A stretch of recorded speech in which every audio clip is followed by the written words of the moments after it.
नमस्कार, मी अभिजित सोनवणे. 2014 साली भारताच्या राजकारणात एक मोठा बदल झाला. अनेक वर्षांपासून केंद्रात सत्तेत असलेल्या काँग्रेसचा पराभव झाला आणि नरेंद्र मोदी यांच्या नेतृत्वाखाली भाजपने ऐतिहासिक विजय मिळवला. या विजयामागे अनेक कारणं होती. भ्रष्टाचार विरोधातील वातावरण, काँग्रेस विरोधी भावना, मजबूत नेतृत्वाची प्रतिमा, विकासाचे आश्वासन. पण या सगळ्यांपेक्षा एक गोष्ट सर्वात महत्वाची होती आणि ती म्हणजे भारतातील तरुण. 2014 मध्ये देशातील लाखो युवकांनी, तरुणांनी नरेंद्र मोदी यांच्याकडे आशेने पाहिलं. अनेकांसाठी मोदी हे फक्त राजकारणी नव्हते, तर सत्ता बदलाचं प्रतीक होते. सोशल मीडियावर सर्वाधिक सक्रिय असलेला वर्गही तरुणांचाच होता. फेसबुक असेल, ट्विटर, युट्यूब आणि व्हॉट्सअपच्या माध्यमातून मोदींचा संदेश देशाच्या कानाकोपऱ्यात पोहोचवणारे देखील हेच तरुण होते. पण आज 2026 मध्ये एक प्रश्न वारंवार विचारला जातोय, ज्यांनी मोदींना सत्तेत आणलं तेच तरुण आता त्यांच्यावर नाराज आहेत का? आधी आपण पाहू 2014 मध्ये तरुणांना मोदी का आवडले. कारण त्या काळात भारतातील तरुणांच्या मनात एकच भावना होती, ती म्हणजे बदल. त्यांना वाटत होतं की रोजगार वाढतील, भ्रष्टाचार कमी होईल, प्रशासन अधिक कार्यक्षम होईल आणि भारताला जागतिक स्तरावर नवी ओळख मिळेल. नरेंद्र मोदी यांनीही स्वतःला एक सामान्य कुटुंबातून आलेला, संघर्षातून वर आलेला नेता म्हणून मांडलं.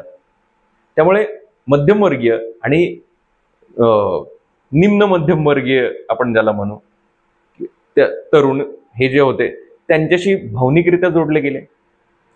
त्यावेळी अनेक तरुणांसाठी मोदी हे व्यवस्थेविरोधातला पर्याय होते. पण 2026 मध्ये परिस्थिती का बदलतीये? आजचा तरुण 2014 मधला तरुण नाहीये. 2014 मध्ये त्याच्याकडे स्वप्न होती, आज त्याच्याकडे अनुभव आहेत. 2014 मध्ये तो कॉलेजमध्ये होता, आज तो नोकरी शोधतो. 2014 मध्ये त्याने बदलाची अपेक्षा केली होती, आज तो परिणामांची अपेक्षा करतोय. आणि याच ठिकाणी अनेक प्रश्न निर्माण होऊ लागतात. त्यातलाच एक प्रश्न म्हणजे शिक्षण आणि परीक्षा व्यवस्था. आता हा सर्वात मोठा मुद्दा का ठरतोय? गेल्या काही वर्षात देशात अनेक परीक्षा वादात सापडल्या. पेपरफुटी असेल, भरती प्रक्रियांमध्ये झालेला विलंब असेल, नीट पेपरच्या नीटचा जो वाद आता सुरू आहे, पेपरफुटीचा वगैरे, स्पर्धा परीक्षांवरील प्रश्न असतील, या सगळ्यांमुळे विद्यार्थ्यांमध्ये एक रोष वाढत गेला, एक अस्वस्थता वाढत गेली. आज अनेक तरुणांना असं वाटतं की आम्ही अभ्यास करतो, मेहनत करतो, वर्षानुवर्ष तयारी करतो, पण व्यवस्थेतल्या ह्या चुका आमच्या आयुष्यावर परिणाम करतात. ही भावना खरी असो किंवा नसो, ती अस्तित्वात आहे हे नाकारता येत नाही.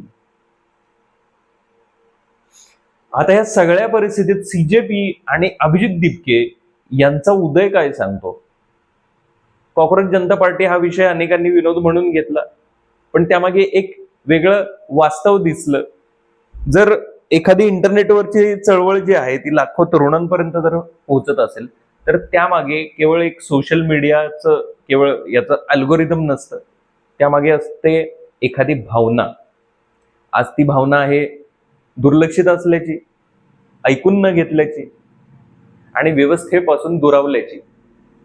याचा अर्थ सर्व तरुण मोदी विरोधी झालेत का? असं अजिबात नाही.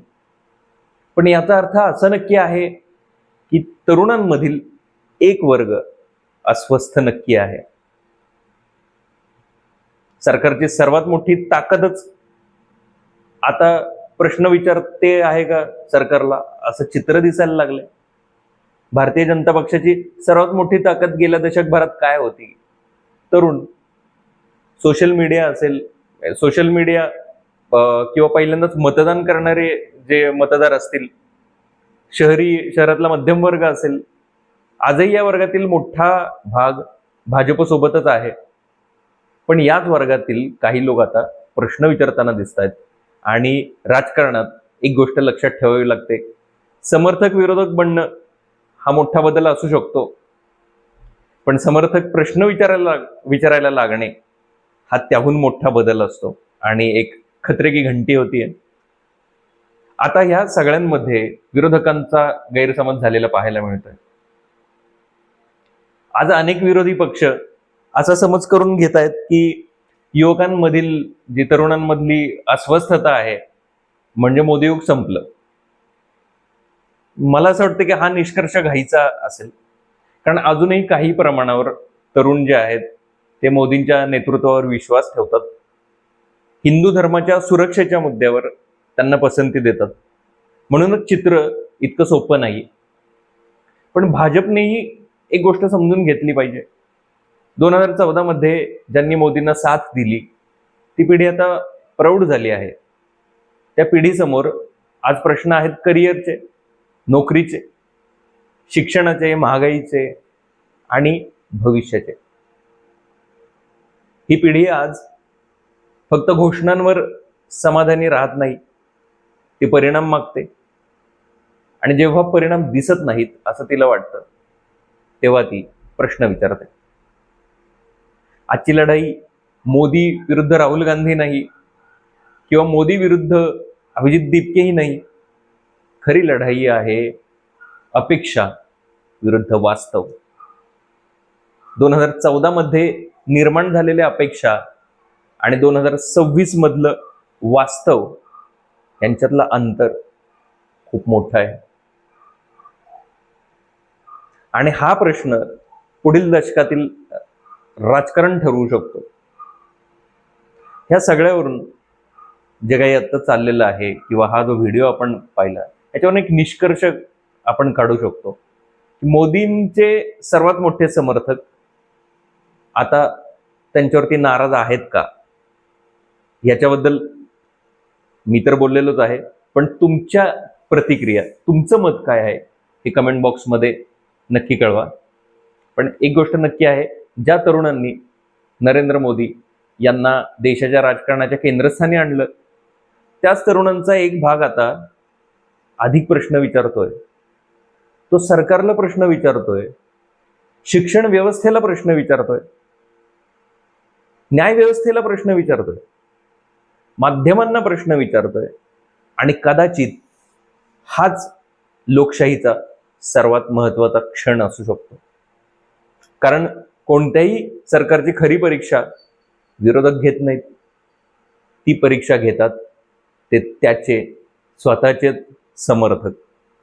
आणि आज भारतातील तरुण नेमकं तेच करताना दिसतोय. व्हिडिओ कसा वाटला किंवा त्याच्याबद्दलच्या प्रतिक्रिया कमेंटमध्ये कळवा. व्हिडिओ आवडला असल्यास लाईक करा आणि माझं चॅनल सबस्क्राईब नक्की करा. पुन्हा भेटू नवीन व्हिडिओमध्ये. तोपर्यंत जय हिंद.